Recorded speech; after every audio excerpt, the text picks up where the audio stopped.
किस्मत में ईमानदारी, मेहनत और काबिलियत लेकर बिहार के बच्चे बिहार की धरती पे पैदा होते हैं। ये ऊपर वाले भगवान जो है बिहार के बच्चों के किस्मत में लिखते हैं, लेकिन धरती पे जो भगवान अपने आप को समझ बैठे हैं वो बिहार के बच्चों का भविष्य बर्बाद करने का हमेशा प्रयास करते हैं। बार बार पेपर लीक होता है, बेरोजगारी और अनेकों प्रकार का समस्या। अभी बिहार का सबसे बड़ा एग्जाम बीपीएससी है, उसका पेपर लीक हो गया है और कैंसिल कर दिया गया है एग्जाम। बिहार के ही नहीं पूरे देश के सबसे फेमस शिक्षक खान सर अभी मेरे साथ हैं और इनसे बातचीत करने से पहले मैं इनका मेहनत दिखाना चाहता हूं आप लोगों को। देखिए ध्यान से, ये देखिए, ये है इनका मेहनत सर का। और इतना मेहनत करने के बाद शिद्दत से बच्चों को पढ़ाते हैं, फिर पेपर लीक हो जाता है। बच्चे आपके पास आते होंगे, क्या महसूस करते हैं उस समय आप? देखिए, हम बच्चों का दर्द तब महसूस किए जब सितंबर से हम लोग पढ़ा रहे थे बीपीएससी वालों को, और आप बिलीव नहीं कीजिएगा, आप जैसे आप इस दर्द को समझ सकते हैं। सितंबर से देखिएगा, हमको टाइम नहीं मिलता था तो यूट्यूब वगैरह पे वीडियोस भी नहीं डालते थे। आप सोच सकते हैं कितना, मतलब आदमी बस लगा रहता था पढ़ाएं। हमको याद है कि एक बार हम शुरुआत में डेट दिया गया था दिसंबर, फिर जनवरी हो गया था, तो रात को हम 11 बजे तक क्लास लिए थे और सुबह से कंटिन्यू। उसके बाद तबीयत मेरा ख़राब हो गया था, फिर एग्ज़ाम डेट कैंसिल हुआ, तो इंसान के दिल में एक तसल्ली रहता है कि चलो थोड़ा सा आगे बढ़ा है तो होगा। तो एग्ज़ाम, जब एग्ज़ाम हो गया तो शुरू से ही खबरें आने लगी, तो वायरल होने लगा। उधर लड़के पेपर दे रहे हैं, बाहर वायरल हो रहा है कि भाई कैंसिल, ये हो रहा है कि पहले से लीक हो गया है क्वेश्चन। जब एग्ज़ाम ख़त्म हुआ तो कुछ लड़के के चेहरे पे खुशी थी कि सर हमारा तो मतलब बहुत अच्छा हो जाएगा, लेकिन एक दुख इस बात का कि सर लीक हो गया है। हमको मेहनत के दम पर कोई नहीं हरा पाएगा सर। हम वादा करके आए थे अपने माँ से कि लौटेंगे नहीं हम खाली हाथ। मेरी माँ मेरे इंतज़ार कर रही होगी, उसके आंखों में इंतज़ार है कि मेरा बेटा कामयाब होके आएगा। हम वादा करके आए हैं, हमको वो हरा देगा सब जो पेपर लीक किया है सब यहाँ पे। तब तक धीरे धीरे चीज़ें और भी क्लियर होती गई। 3 घंटा के अंदर रिपोर्ट भी आ गया और चीज़ें कैंसिल हो गई। तो एक जब शिक्षक को जब इतना दर्द हो रहा है तो जिसका खुद का भविष्य दाव पे लगा होगा, विद्यार्थियों को, उसको क्या तकलीफ लगा होगा। एक लड़का राजस्थान का पढ़ता था, अब वो लड़का क्या जवाब देगा वहाँ पर जाके? स्पेशली राजस्थान से आएगा, कोई पूर्वोत्तर से आया है, बंगाल से आया है, झारखंड से आया, वो लड़के कहाँ जाएंगे? उनका ये एग्ज़ाम कैंसिल अलग चीज़ है, एक बट्टा डोल कर दिया इसने इज्जत की। बीपीएससी स्टेट की सबसे बड़ी परीक्षा लीक हो गई, ये बहुत बड़ा अपने आप में मजाक है। ये दिखाता है कि बीपीएससी ने सीखा नहीं दूसरे जगहों से। कहीं पे भी पेपर लीक होता है तो हाथ पे हाथ रख के नहीं बैठना चाहिए कि मेरा डिपार्टमेंट का थोड़े लीक हुआ है, बल्कि उस पर केस स्टडी करना चाहिए, ये देखकर कि वहाँ पर किस तरह से पेपर लीक हुआ, कहाँ कहाँ मिस्टेक हुई थी। ये इन्होंने नहीं किया। यहाँ पर अनएक्सपीरियंस सेंटर वालों को इन्होंने सेंटर दे दिया, जिनके पास कोई एक्सपीरियंस नहीं है, जिस वजह से ये काफ़ी ज़्यादा दिक्कत हो गया है, लड़कों का मनोबल टूट गया। क्या क्या केस स्टडी बीपीएससी वालों को पहले से करके रखना चाहिए और अब क्या क्या केस स्टडी करना चाहिए? देखिए, सबसे पहला है क्या कि कमोबेश हर जगह पे पेपर लीक हुए हैं, किसी भी एग्जाम के लीक हुए हैं। बीपीएससी ही बचा हुआ था, एक यूपीएससी तो अभी भी बचा हुआ है।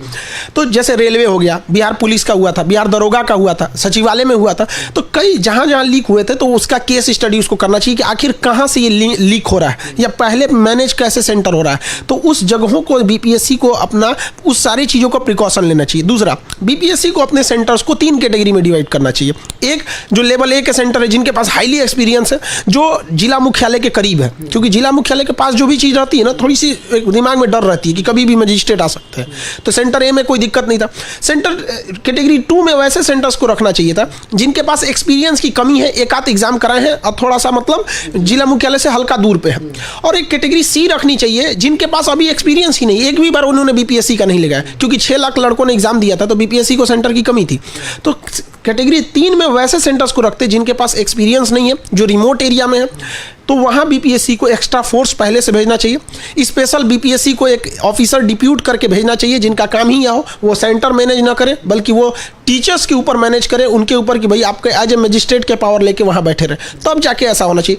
लेकिन बीपीएससी के पास एक ही टाइप का सेंटर है बस, चाहे वो रिमोट एरिया में है एक्सपीरियंस है, अनएक्सपीरियंस है, इसी वजह से दिक्कत होता है। अच्छा, कभी ये लोग आप जैसे जितने भी शिक्षक हैं पटना के, उन लोगों से बुला के सजेशन लेते हैं या नहीं लेते हैं? फुर्सत रहेगा तब तो। देखिए एक चीज़ बहुत खराब लगता है, हम अपने विद्यार्थियों को भी हम चीज़ें समझाते हैं कि देखो तुम लोग मरते हो सरकारी नौकरी लेने के लिए, लेकिन जब मिल जाता है तो ऐंठ काय हो जाता है तुम लोगों के अंदर। हम बात सर बोल रहे हैं, कितना स्ट्रगल करके आप लोग सरकारी नौकरी लेते हैं, संविधान का और ना जाने किसका किसका दुहाई लेके शपथ खाते हैं कि हम ईमानदारी पूर्वक काम करेंगे, और आपकी एक लापरवाही की वजह से ना जाने कितने माँ का आंख का आंसू जो है सूख जाता है, ना जाने कितना बेटा ये उम्मीद में रहता है कि इस बार नौकरी करूंगा और पिताजी मरेंगे नहीं, मरने से पहले उनका मैं इलाज कराऊंगा जब महीना आएगा, और ना जाने कितना बाप जो है ना इस उम्मीद से मर जाता है कि मेरा बेटा का अगले साल हो जाएगा तो अगले साल हो जाएगा। सही है ना सर? बहुत ये सब चीज़ें देखिए बिहार में करेगा क्या सर,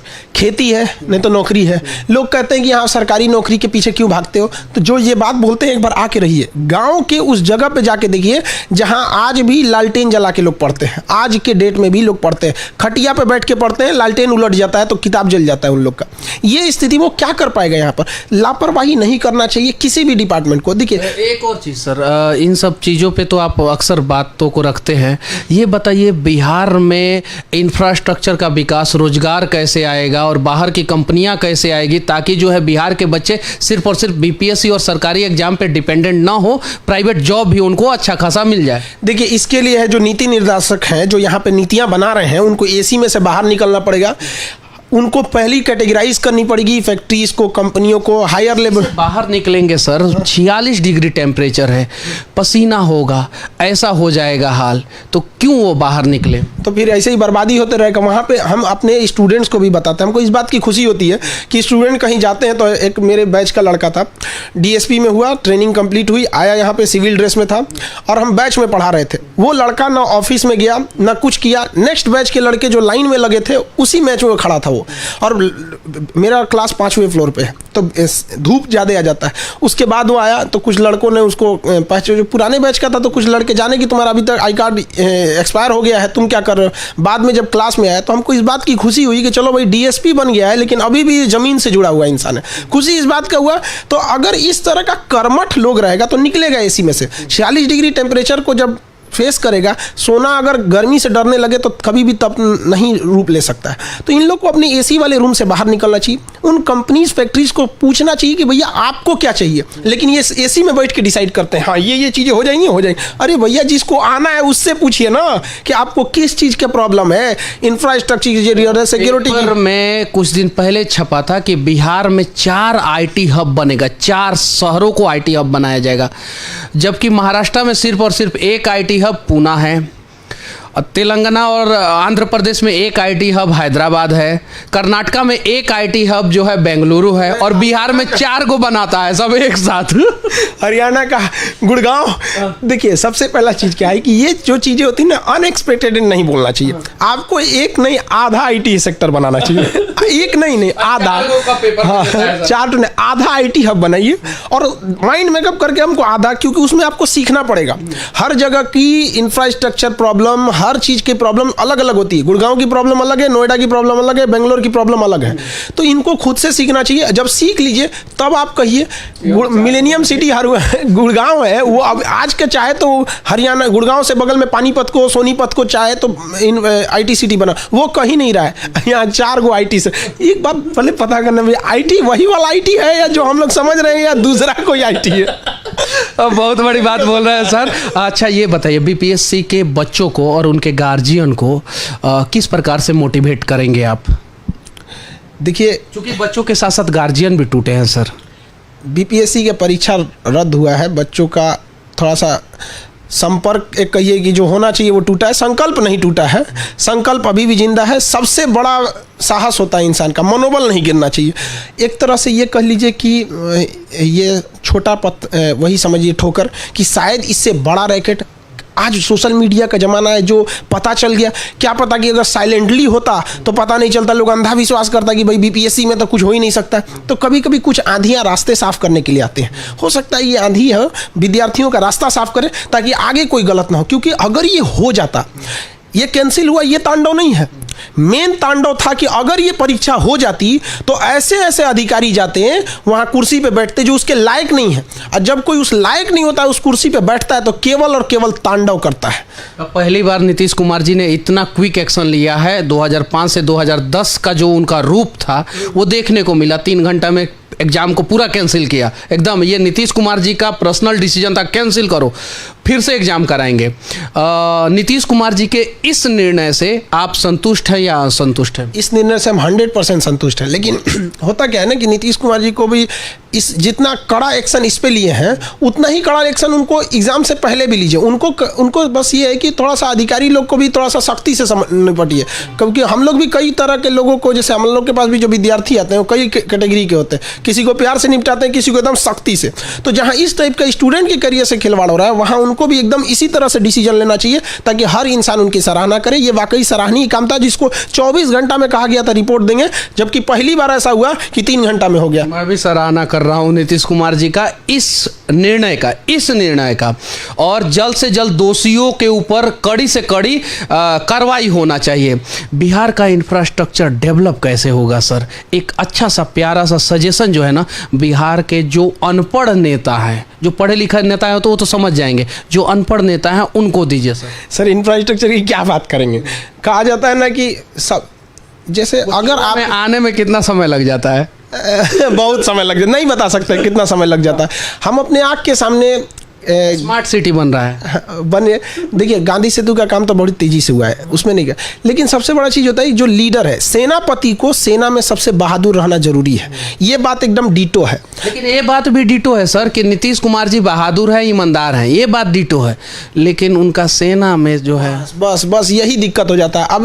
अब किसी जो जिसके अंडर में रोड डिपार्टमेंट आता है उससे बोलिएगा पाइल कैप, पियर कैप के ऊपर पेडेस्ट्रियल, पता नहीं उसके सर्कुलर पेडेस्ट्रियल की स्पेरिकल देंगे, कुछ पता ही नहीं उनको, रेक्टेंगल। अब क्या करिएगा जब उसको पता है? किसी को भी आप जांच करने जाइएगा तो क्या दिखाएगा? ब्लैक टॉप देख लीजिए, ऊपर चूना मार दिया, हो गया, नीचे कितना लेयर गया है, कौन सा ग्रेड गया। आज स्टेटमेंट आया है आज कि हम आश्चर्यचकित हैं कि हमारे IAS IPS ने स्टेटमेंट दिया है कि हवा से पुल ढह गया। बिहार में 1700 करोड़ का पुल ढहा है। नितिन गडकरी जी जो है ना वो आश्चर्यचकित हो गए हैं बिहार के IAS IPS का स्टेटमेंट। हम उस वजह जो पुल गिरा है एक्स्ट्रा डोज केबल वाला, उस पर भी बात हम किए थे वहाँ पर। तो उन्होंने कहा कि हमने जो केबल को जो आफ्टर पोस्ट स्ट्रेसिंग होता है, जो भी ब्लॉक वाला बनते हैं उसमें तो पोस्ट स्ट्रेसिंग होता है, और जो गर्डर लॉन्चिंग होता है, गर्डर बना के प्री स्ट्रेसिंग करके उस पर बस गर्डर लॉन्च करके क्रॉस गर्डर रख के उसके ऊपर स्लैब डाल के ब्लैक टॉप कर दिया जाता है। तो उनका कहना था कि हमने केवल एक्स्ट्रा डोज केबल के हिसाब से हमने बस उसको फिक्स किया था, अभी उसकी प्री स्ट्रेसिंग जो पोस्ट स्ट्रेसिंग थी वो बाकी थी। तो भाई जब आपको पता है कि मौसम ये है और आपका पुल लोड ले सकता है कि नहीं ले सकता है, तो पहले प्रिकॉशन लेके रखिएगा ना, कि बैसाखी पे किसी को हाईवे पे छोड़ दीजिएगा कि आपने क्रॉस कर जाएगा। इसके पहले बिहार में नहीं पूरी दुनिया में कभी हवा से पुल उल गिरा है? कोई जानकारी है आपके पास? चित्र राज हो गया है बिहार, अब क्या कहिएगा इसमें।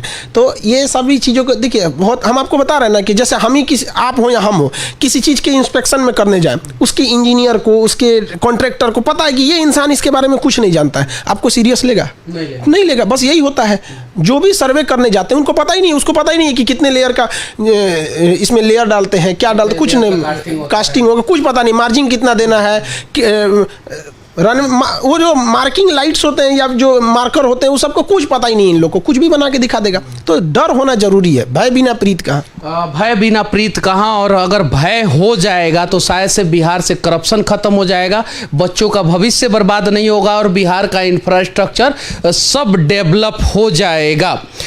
शिक्षक हैं आप, बच्चों को पढ़ाना, बच्चों को रास्ता दिखाना ये आपको अच्छे ढंग से आता है। अभी बिहार के बच्चे या बाहर के बच्चे बेरोजगारी से परेशान हैं, उनको सामने का रास्ता नहीं दिख रहा है, उन बच्चों को किस प्रकार से आप मोटिवेट करेंगे? देखिए सबसे पहले चीज़ क्या है कि हम कई लड़कों को ये उम्मीद देखते हैं, पढ़ने आते हैं ना, वो मेहनत भी नहीं करना चाहते हैं। बहुत तो हम ऐसे को देखें, उनको देख के लगता है कि ये बस पैसा बर्बाद कर रहे हैं। कई लड़कों ऐसे देखे ना कि वो 10 बजे सो के उठते हैं। अब जो लड़का 10 बजे सो के उठ रहा है और रात भर वो बतियाया है फ़ोन पे, तो उसको क्या कहिएगा? तो कैटेगरी में फ़ोन पे कहाँ बतियाया? अब उसको पता है, सबको पता है कहाँ बतियाया है यहाँ पर। तो ये सारी चीज़ें भी आजकल के लड़कों में बहुत गलत हो गया। जो चीज़ वो अपना एक नए स्किल्ड सीखने में दे सकता था, उस चीज़ को उसने क्या कर दिया, इधर उधर गंवा दिया यहाँ पर। हम जब पढ़ाई करते थे तो हमको मतलब हमारे पास उतना फाइनेंशियली हम ठीक नहीं थे, तो हमारे घर गार्जियन रिलेटिव सबका यही था कि इसको मैट्रिक उट्रिक इंटर करा के कहीं भेज देते हैं। तो हमको वेल्डिंग सिखाए लोग, वेल्डिंग वगैरह एक्स्ट्रा टाइम में हमको वेल्डिंग, आज भी हमारे क्लास का आधा बेंच हम खुद बनाए हैं वेल्डिंग कर करके, और बाद में एक हेल्पर को रख के उसको सिखा दिए थे कैसे से फ्रेम काटो बनाए। वो कभी बेंच नहीं बनाया था, जो मेरा पूरा बेंच बना उसको हम ही सिखाए थे। तो हम ये नहीं कर रहे हैं कि सारे लड़के वेल्डिंग सीखे, बट एटलीस्ट जो समय वो बर्बाद कर रहे हैं उसको किसी न किसी स्किल्ड में रखें, क्योंकि आजकल आप बोल रहे हैं आजकल वर्क फ्रॉम होम है। वर्क फ्रॉम होम आपको ऐसे ही बता रहे हैं। हम अभी पटना में हैं, हमको एक बार PDF टाइप कराना था, अचानक हमको लड़कों का मन किया कि कल हमको टेस्ट लेना है, और हमने पहले से अनाउंस किया था, हमारे दिमाग से उतर गया था। और यहाँ पे ना कुछ शायद छठ वगैरह था, तो ज़्यादातर छठ में बिहार के वर्कर छुट्टी पे चले जाते हैं। हम यहाँ बैठ के आगरा से टाइप कराए थे, तो कोई ना कोई स्किल्ड वर्कर था, हमको आगरा क्यों भेजना पड़ा। तो आजकल वर्क फ्रॉम होम हो गया, अगर आपके पास स्किल्ड है ना तो आप स्किल्ड घर से भी कुछ कर सकते हैं। तो ऐसा नहीं कि केवल एक चीज़ पर डिपेंडेंट रहना चाहिए, हमेशा एक बैकअप प्लान इंसान को रखना चाहिए कि हमारे पास कुछ ना कुछ है। अगर आपके पास फाइनेंशियली वीक है तो जरूर ये तो रखना ही चाहिए। बिहार के युवाओं आपको खान सर एक संदेश दे रहे हैं कि हमेशा एक बैकअप प्लान जरूर रखिए। बिहार के गार्जियन अक्सर युवाओं पे दबाव डालते हैं कि नहीं तुमको सरकारी नौकरी लेना है, सरकारी नौकरी लेना है, उसके कारण जो है बेवजह पटना में बच्चे जो है दर दर की ठोकरें खाते हैं, जिनको इंटरेस्ट भी नहीं रहता है पढ़ाई में। तो उन गार्जियन को क्या संदेश देना चाहते हैं कि बच्चों को थोड़ा सा एक्स्ट्रा स्किल, दूसरा टाइप का स्किल भी देना चाहिए या नहीं देना चाहिए? इसमें लड़कों को भी स्पष्ट कहना चाहिए। लड़कों को भी लगता है एक दो फिल्मी देख लेंगे तो मोटिवेट हो जाएंगे एकदम। यहाँ पे आपके पास भी कुछ पहले से आपको भी मेहनत करना पड़ेगा। 1:3 का रेशियो रहता है। हम हमेशा अपने स्टूडेंट को कहते हैं अगर हम 1 घंटा पढ़ाएं तो तुमको 3 घंटा पढ़ना पड़ेगा, तो ही रिजल्ट होगा। अगर तुम कहीं कोचिंग में तुम 2 घंटा पढ़ के आते हो तो 6 घंटा घर पे पढ़ना पड़ेगा।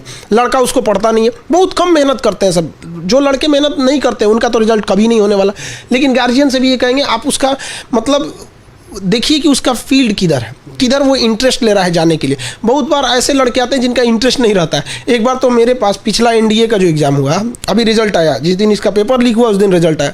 वो लड़का कहा कि सर मेरा गार्जियन हमको डिफेंस में जाना था, तो उस उत्तराखंड में उसने पता किया तो 40,000 फीस थी, और हमारे यहाँ NDA में है तो 999 फीस थी। उसने कहा कि सर हम बस एडमिशन इसीलिए लिए हैं कि आपका फीस कम है, बाकी हमको पता है कि मेरा इसमें सिलेक्शन नहीं होगा, मेरा गार्जियन हमको करा के दिया है। और हम ताज्जुब कर रहे हैं यार ये कैसा लड़का है, ये खुलेआम कह रहा है कि हमको पता है हमको इंटरेस्ट नहीं है। और ताज्जुब कब हुआ पता है, उसका रिजल्ट हो गया, कल आया था रिजल्ट हो गया। हाँ रिजल्ट हो गया उसका। एयरफोर्स उसका विंग्स वो भरा एयरफोर्स का। अगर उसका इंटरव्यू हो गया तो फिर सीधे फ्लाइंग ऑफिसर बनेगा, पायलट। अब वो कह रहा है कि सर हमको कैसे भी इंटरव्यू पास करा दी, अब हमको बनना है। मजाक मजाक में पढ़ लिए थे। तो इसमें 2 भी चीज़ होती है सर। जिन लड़कों का पढ़ाई में इंटरेस्ट नहीं है, कहीं ना कहीं टीचर्स ने भी दगाबाजी किया है। पढ़ाई इतनी इंटरेस्टेड चीज़ होती है ना, कोई फिल्म बताइए जिसमें लोग कहे कि हमको समझ में नहीं आया। अच्छा लगे ना लगे वो अलग बात है, लेकिन समझ में तो आया होगा। तो टीचर्स को भी मेहनत करने की ज़रूरत है। और शायद यही कारण है कि कुछ लोग आप पे सवाल भी करते हैं कि आप जो है कुछ बच्चों को इंटरटेन करने के चक्कर में कुछ ज़्यादा इंटरटेन कर देते हैं। तो उन लोगों को क्या जवाब देना चाहते हैं? उन लोगों को हम यही जवाब देना चाहते हैं कि दही में कोई ऊपर से चीनी दे रहा है तो खाली चीनी उठा के खाएंगे तो लगेगा ना कि खाली चीनी के, उसको मिला के खाइए। अगर सर जो है बच्चों को इंटरटेन करके पढ़ा रहे हैं तो आप सिर्फ और सिर्फ एक शब्द ससुरा पकड़ लीजिएगा या कोई भी शब्द पकड़ लीजिएगा तो आपको चीनी जैसा वो खराब लगेगा। पूरा दही में मिला के खाइए, बहुत अच्छा लगेगा। वहाँ पे बहुत अच्छा दही में लगेगा। यहाँ पे पता चला दही नीचे छोड़ दे, केवल इंटरटेनमेंट देख रहे हैं। एक साइंस दही खाएंगे तो भी खट्टा, तो कहेंगे तो खट्टा लग गया। हमारा मानना है कि 40 मिनट तक लड़कों को आप कंटिन्यू रखिएगा, तो 40 मिनट के क्लास को कंटिन्यू करने के लिए उसके लिए एक बूस्टअप चाहिए। आपको पता है सेना जब ड्यूटी करती है, कोई लड़ाई नहीं होगा, फिर भी सेना में कभी कुश्ती कराया जाएगा, कभी वार प्रैक्टिस होगा, कभी गेम कराया जाएगा, कभी कुछ। क्यों इंटरटेनमेंट है। आपको चेंज होना चाहिए, उसको लगना नहीं चाहिए कि पढ़ाई कर रहे हैं। लग गया तो दिक्कत हो जाएगा, बहुत दिक्कत हो जाएगा वहाँ पे। तो उसको एकदम हंसी मजाक में पढ़ लेना चाहिए। और ये बात वही कहेंगे जो हमारे स्टूडेंट नहीं है। बहुत सारे बुद्धिजीवी लोग भी कहते हैं, कुछ लोग, बहुत सारे नहीं, कुछ लोग बुद्धिजीवी लोग कहते हैं। और उन लोगों का ही सवाल है कि लड़कियों पे इतना कटाक्ष क्यों करते हैं सर? वो उतना ही देखबे करते हैं तो हम क्या करेंगे। हाँ, वीडियो नहीं देखते। हम हमेशा लड़कियों के एक चीज़ को मोटिवेट करते हैं। जब गांव में आप एक चीज़, गांव की मेंटेलिटी देखिए, गांव के बहुत सारे लोगों के पास पैसा है लेकिन वो लड़कियों को भेजते नहीं है बाहर पढ़ने के लिए, क्योंकि उनके के दिमाग में अजीब सी मानसिकता है कि वहाँ जाएगी बिगड़ जाएगी। हम यहाँ की हर लड़कियों को कहते हैं कि जब तुम पटना से छुट्टी पे घर जाओ तो संस्कार विहीनता मत करो। जिनको मामा नाना को प्रणाम नहीं भी करती थी, नमस्कार प्रणाम सलाम करो, ताकि उनको लगे कि नहीं ये भी गई थी तो ज़्यादा संस्कार सीख के आई है। क्योंकि 1947 से 2022 तक 75 साल से पुरुष सोच रहा है देश को आगे ले जाने का, नहीं हो रहा है। 10 साल बस महिलाएं बराबरी का साथ दे दे, आगे निकल जाएंगे हम लोग। बस 10 साल हमको महिलाओं को आगे निकलना है। आज भी जो कहते हैं महिलाओं पे कचा है, सबसे बड़ा महिलाओं का बैच लड़कियों का हमारे यहाँ रहता है। लड़कियाँ से पूछिएगा आप घर में ज़्यादा सेफ हैं कि हमारी कोचिंग में, वो कहेगी हमारी कोचिंग में। ऐसा नहीं है। बहुत बड़ी बात सर बोल रहे हैं कि पिछले 75 साल से पुरुषों के कंधों पे देश को आगे ले जाने की जिम्मेवारी है। अगर सिर्फ और सिर्फ 10 साल महिलाओं के कंधों पे ये जिम्मेवारी बराबर की दे दी जाए तो शायद जो है देश विकास कर जाएगा और देश आगे चल जाएगा। बाकी बीपीएससी पे हमने सर से सवाल किया, बेरोजगारी पे सवाल किया, इंफ्रास्ट्रक्चर पे सवाल किया, महिलाओं पे सवाल किया, देश पे सवाल किया। ये सारा सवाल आप लोगों को, इन सारे सवालों का जवाब जो है सर का, आप लोगों को कैसा लगा कमेंट करके जरूर बताना। और हो सके तो ऐसे जितने भी शिक्षक हैं उन लोगों के काबिलियत का, मेहनत का सम्मान करना, क्योंकि ऐसे शिक्षक हैं तभी शिक्षा बचा हुआ है और तभी बच्चों का भविष्य बचा हुआ है। जय हिंद।